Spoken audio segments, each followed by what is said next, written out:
Zdravo, deco! Danas učimo o emocijama. Hajde da vidimo šta osjećamo. Kad smo srećni, osmeh je širok, oči svetle.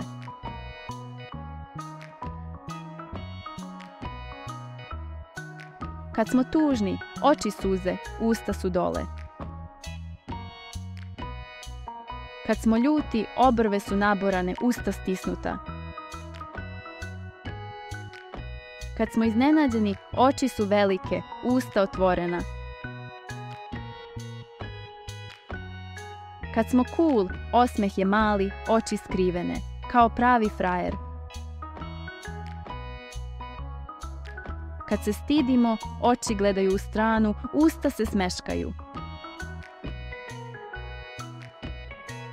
Kad smo ponosni, glava je visoko, osmeh je velik. Kad smo setni, lice je tiho.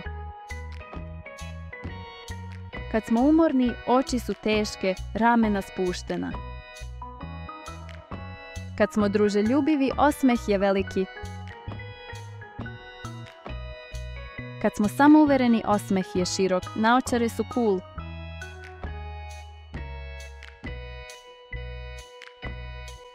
Vidimo se sljedeći put, deco.